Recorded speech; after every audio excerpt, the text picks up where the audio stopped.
A gente começa essa edição especial falando da história de Paranaguá.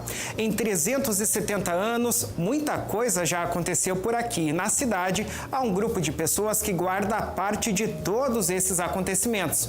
O Instituto Histórico e Geográfico do município é detentor de um rico acervo e a nossa equipe de reportagem acompanhou uma reunião desse pessoal que ama falar sobre a história de Paranaguá.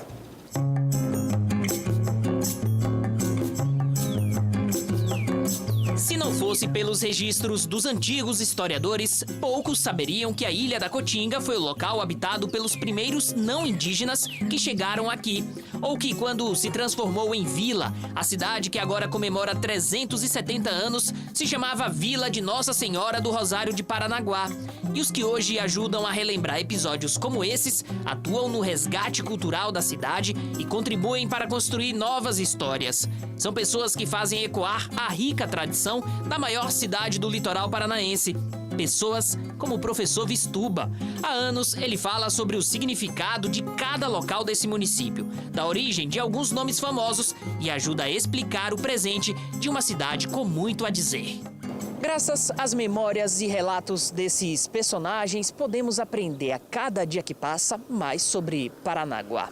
Eles nos ajudam contando histórias de como a cidade se formou e por que alguns locais são tão importantes. Aqui é um belo exemplo disto. A Fontinha é o monumento mais antigo da cidade, data de 1656.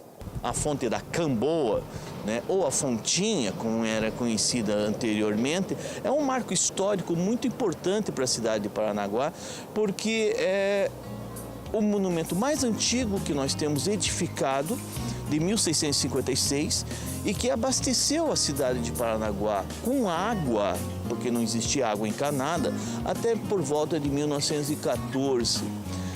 A cidade tem muito a ver com essa fonte, né? É uma memória, uma história muito importante que, através dela, a gente encontra uma série de outras histórias, como lendas urbanas ou não, criadas a partir do Parnanguara. A Fontinha talvez seja a melhor metáfora do Parnanguara. Continua firme e forte, apesar de todos os problemas que enfrentou ao longo dos anos.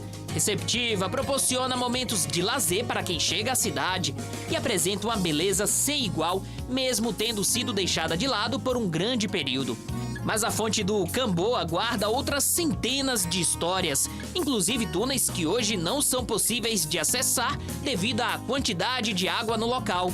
E só temos conhecimento de tudo isso graças ao árduo trabalho dos apaixonados pela nossa história. A gente vem de um grupo que gosta de ler, gosta de estudar, e eu desde moleque frequentava o Instituto Histórico e Geográfico de Paranaguá com grandes figuras como o professor Valdomiro, o professor Manuel Viana, o doutor Aníbal, que eram pessoas que se dedicavam pela cidade de Paranaguá gratuitamente, né? Essa é uma parte interessante desses grupos que se interessam pela história de Paranaguá. O grupo que ele se refere é o Instituto Histórico e Geográfico de Paranaguá. Há 80 anos, o Instituto reúne homens e mulheres que contam boas histórias, relembram episódios e, dessa forma, propagam as memórias da cidade.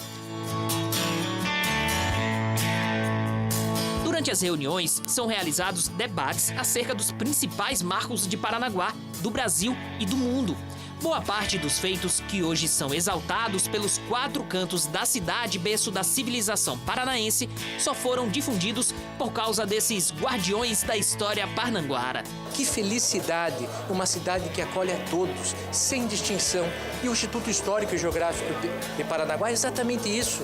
Acolhe aquelas pessoas diferentes, homens, mulheres, letrados, especialistas em determinadas áreas, muito diferentes a princípio, mas idênticos, formando sua identidade, extravasando seu amor por Paranaguá. Essa é a verdadeira missão do nosso querido Instituto Histórico e Geográfico de Paranaguá, que desde o dia 26 de setembro de 1931 é o guardião perene de nossa história.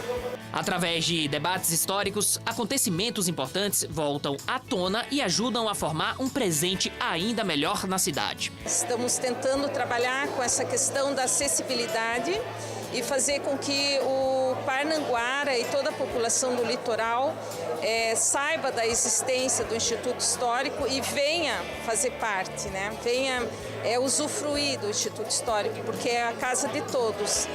Então, isso eu acho muito importante, ali está preservada a nossa memória. O povo que não tem história, que não tem memória, ele não segue em frente, né? Então, a gente precisa aprender com os erros e acertos do passado também.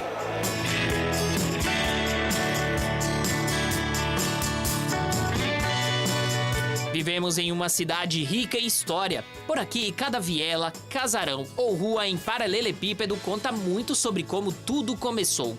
Mas de nada adiantaria ter uma bagagem cultural tão grande se não fosse pelos personagens que espalham todo esse conhecimento. A gente sempre fala que contar histórias é contar-se. Quando alguém conta uma história, ele está se contando. E não está contando só ele, está contando toda a sua ancestralidade. Eu não sou só eu, né? Eu sou eu, mas o meu pai, a minha avó, a soma de todos os meus familiares, os meus amigos. Então, esse guardião da palavra, o narrador de histórias, ele guarda, sim, essa história, essa ancestralidade e, principalmente, os caracteres locais. A nossa cor, né? Essa cor parnanguara, esse jeito parnanguara, que é único, que é exclusivo. Eu não sou parnanguara, mas ao contar histórias aqui, ao resgatar essas histórias, ao buscar essa tradição, eu também me sinto parnanguara, eu faço parte, eu sou e não sou, né, ao mesmo tempo. Isso que é o mais bonito, é o sentimento de pertença, né, a grande comunidade brasileira que está marcada aí pelos regionalismos, pelo aquilo que é específico, por aquilo que é local. Isso aí.